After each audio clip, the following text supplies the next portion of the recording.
Thanks for having me today.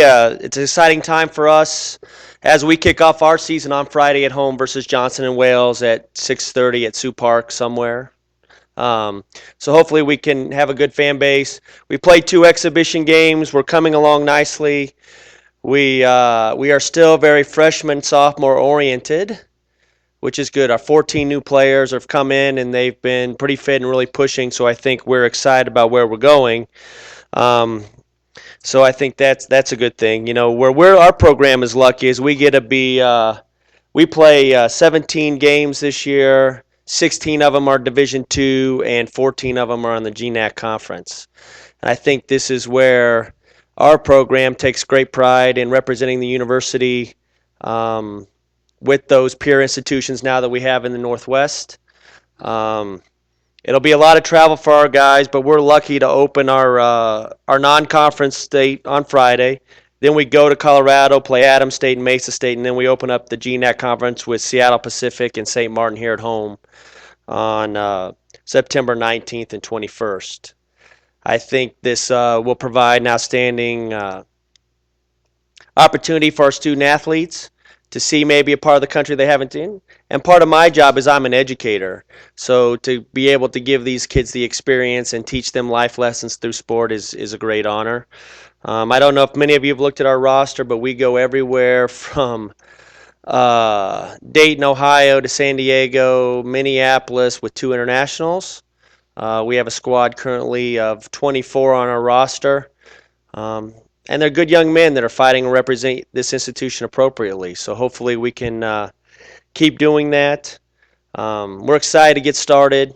I know that last week with the stress of school beginning and our exhibition game on the first day of school might have been a little much for some of them, but we're looking forward. We had a great training last night. We're just in our prep for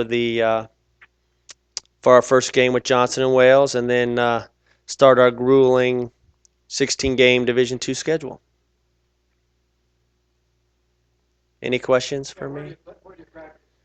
We practice at currently we're at Dunham Field, and we practice from 8 to 10 at night. So we're out of everybody's way, so we can kind of practice when our games will be. Also, it's kind of a mentality thing, but Dunham Field has been great. We've had a local youth organization donate 6 goals to us, so we have all the equipment that we need to train. So it's nice to be on campus. It makes it a little bit easier for our training staff and our student athletes just to have all the training equipment and everything right there. Yes, sir. Because you've got a lot of freshmen and sophomores, they haven't paces yet. How do you prepare them for the rigorous contact? Well, we kind of did that with our exhibition games. We played Hastings College, which was a great learning tool. 4 days after our guys were on campus, we put them with the top 10 NAIA team that showed us a little bit about what college soccer was about. And then we played an older, more mature, more worldly area team with a lot of ex-college players on the team. So I think just keep putting them in those situations that they understand how important and how to avoid. Some of us needlessly put us into physical confrontations in the game of soccer that they don't need to, helping them understand the speed and physicality of the game. So it's just we go through it every day in practice. The weight room has been important to us. We've started moving that direction this week. Now that school started, we're getting in our same to do some maintaining and stuff. So our biggest growth for our freshmen will be between now and their sophomore year, both physically and mentally after they've lived it for a season and they're acclimated to school. And then I'm looking forward. It's hard sometimes as a coach to keep a long-term vision, but that's why I have my assistant coach, Luke Schweitzer, who throws things at me across the desk when I forget that vision and go, Coach, you're all freshmen and sophomores. We still have time. We still have things to kind of go. As a competitive guy, I want to win now, but what we're doing now will help us win in the future, and I think that's the big deal, is to understand that these guys are 18 and 19 years old playing against 22, 23-year-old seniors. Um, and we've done quite well. Just we just got to keep having those learning experience and keep growing as people and as athletes. And it's our job to make sure that they are physically mature and mentally mature, and as they become the people who they will be. Are I always tell everybody my real job is to prepare these kids for life after soccer, whether that's at 22 and they're walking into a great job that they can get with their degree from South Dakota School of Mines, or if it's after a 10-year pro career. Most of them will be the first, but if we're really doing their job, they're prepared in every way for their life to kind of keep going and moving forward that way. Anything else?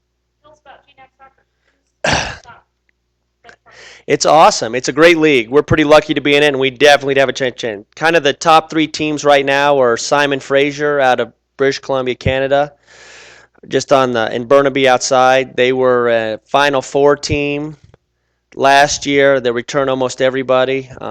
And Coach Koch was a great reason why we got into the league. He's a friend of mine. We have connections from one of my former schools and was a real advocate. Seattle Pacific has huge tradition, couple national championships going. Northwest Nazarene in Nampa, Idaho will be a good challenge. St. Martin and Lacey, Washington, you know, had produced Casey Keller, one of our national team goalkeepers at one time. His dad was the mentor of that program, so being around that program a little bit. And then also it provides us with a couple natural rivals with the University of Mary and Billings both being in there. So those will be kind of what in soccer they call derby matches, kind of the big rivalry games for us. And it's nice to have those schools that are so close that have a little bit more name recognition to our area to come in and going. The best part for us is that we get to showcase good soccer to this community. Um, and to bring in teams like Seattle Pacific and Simon Fraser and St. Martin and Northwest Nazarene. I just think adds to the culture of athletics that I think this area is starved for a little bit. You see how well the Rush does and drawing. Can we be something similar to that with our college athletics?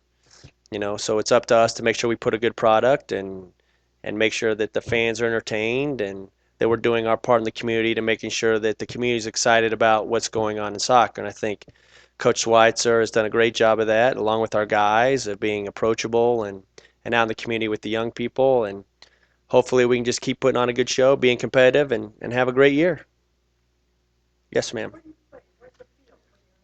We're at the Sioux Park complex, which is right at Sioux Park. It's kind of right behind the Family Thrift there, not too far from the baseball diamonds, just on the other side. So we play hopefully some of our games in the stadium, and then we also play on the Nortimer Field, which is on the south side. So yeah, so it'll be exciting to be there, and we've been lucky. We've had some great fan support at our two exhibition games, and hopefully that continues. And we're working hard to make sure that that continues.